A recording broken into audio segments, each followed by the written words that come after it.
Fala aí galera, beleza? Bem-vindos a mais tipo de fishing. Hoje a gente vai falar sobre essa primeira onda do sul e sudeste de frio, né?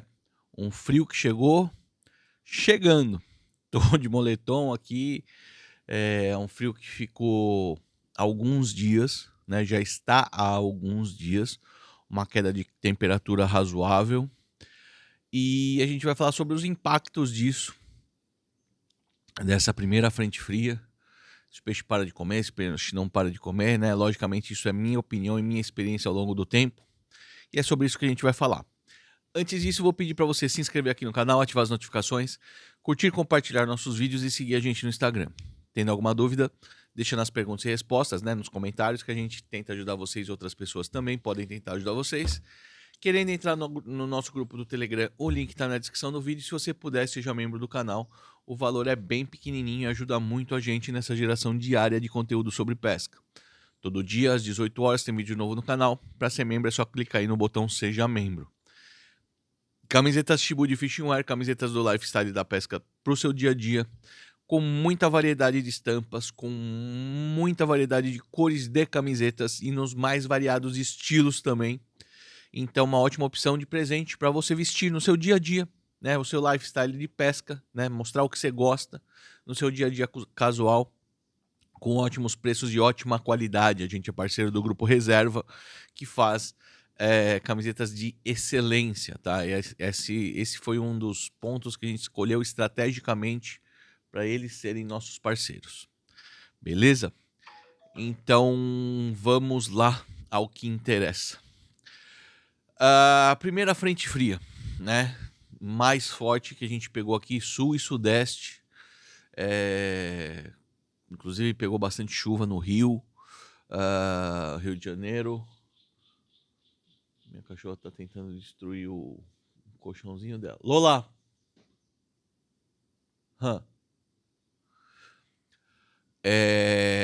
Então, vamos falar sobre as primeiras frentes frias e os primeiros impactos, tá? Esse é um vídeo razoavelmente que tem um potencial de te ajudar a entender algumas coisas. A gente vinha de uma onda de calor, de um verão quente mesmo, ondas de calor, pessoal que tem ar-condicionado, ventilador, deve ter usado bastante. E agora a gente veio, né, desde... Hoje eu tô gravando para vocês na segunda-feira esse dia, e esse vídeo vai hoje mesmo, né, para aproveitar o momento para poder falar para vocês no momento exato. E desde quinta-feira o tempo virou aqui em Iguape para um tempo com uma temperatura mais fria. A gente teve bastante chuva, a gente teve bastante vento. Tentou dar uma reagidinha ontem no domingo, mas hoje voltou ao frio. Então, isso, quando essa frente fria, essa massa de ar polar, essas temperaturas baixas chegam e ficam por mais tempo, você começa a ter uma alteração da temperatura da água. E aí os peixes realmente sentem esse tipo de alteração. Você também, logicamente, junto com a massa de ar polar, você vê alterações, grandes alterações, né, de pressão, do que estava para o que veio. A gente está agora, por exemplo, com uma pressão atmosférica alta, né? Ontem eu vi, a gente estava com 1022. Isso também contribui para o peixe não comer, né? A alteração muito grande. Se ela ficar em 1022 aí uma semana, o peixe volta a comer. Se ela ficar em 1010, ele volta a comer. O problema é quando você tem essas oscilações grandes, ou até pequenas oscilações durante o dia. Então, isso mexe muito com o metabolismo. Nem é com o metabolismo, com o comportamento do peixe, tá? Principalmente a gente vai sentir isso no robalo, que é o meu peixe-alvo principal. A gente sente muito isso, né? Então são aqueles dias que você vê muito barco para lá e para cá, muita gente rodando. E quando tem muita gente rodando e você vê a mesma lancha, o mesmo barco passar 2, 3 vezes, quer dizer que provavelmente está difícil para todo mundo, né? E porque está procurando peixe e não está achando, ou seja, às vezes o peixe não está comendo. Então o que que acontece?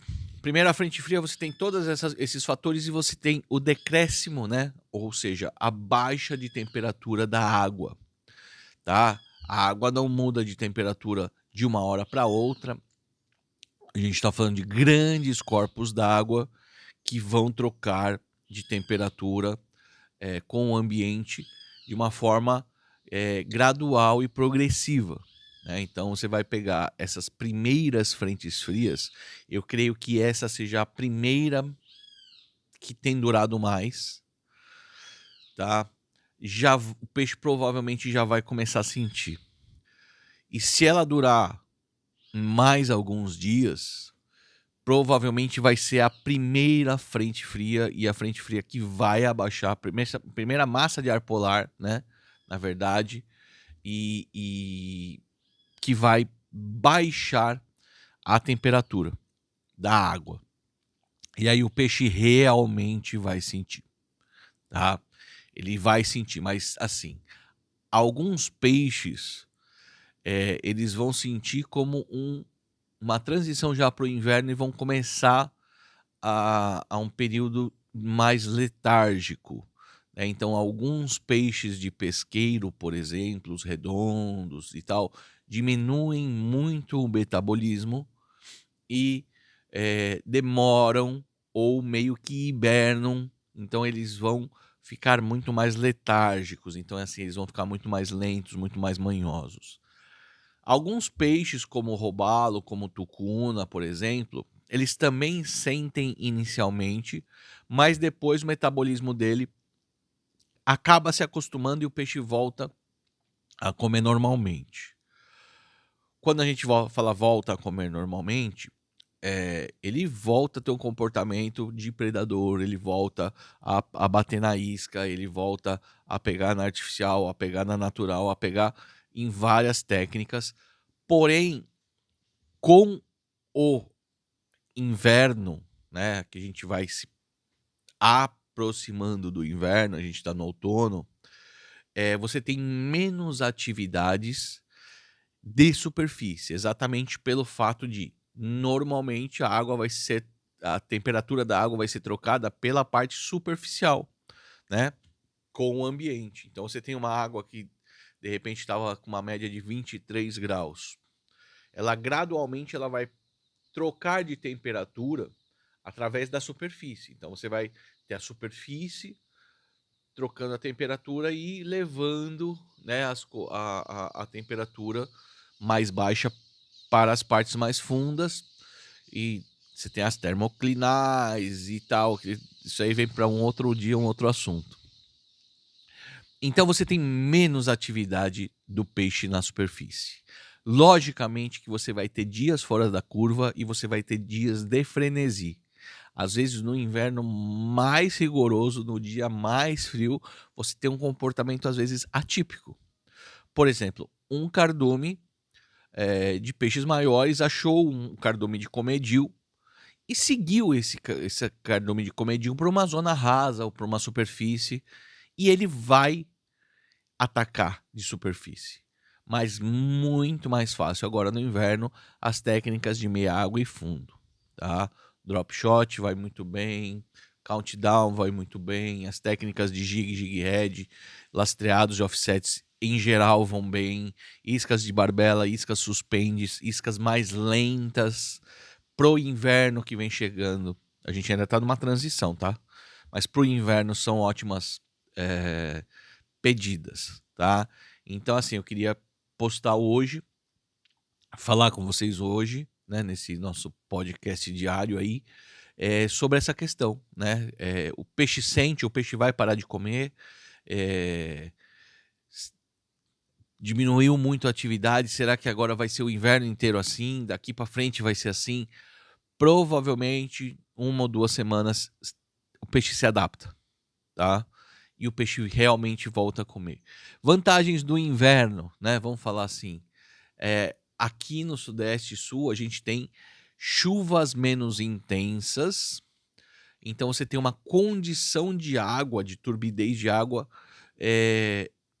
águas mais claras, tá? Então você tem menos água turva, então você tem uma condição de água sistematicamente um pouco melhor por mais tempo, né? E isso traz também grandes vantagens, principalmente em locais onde você tem, como aqui em Iguape, por exemplo, que você tem durante o verão, com as chuvas de verão e o aporte da água que vem do rio, né, do Ribeira de Iguape, a parte alta do Ribeira, e vem descendo aquela água barrenta, que é muito ruim para a gente que pesca de isca artificial, né?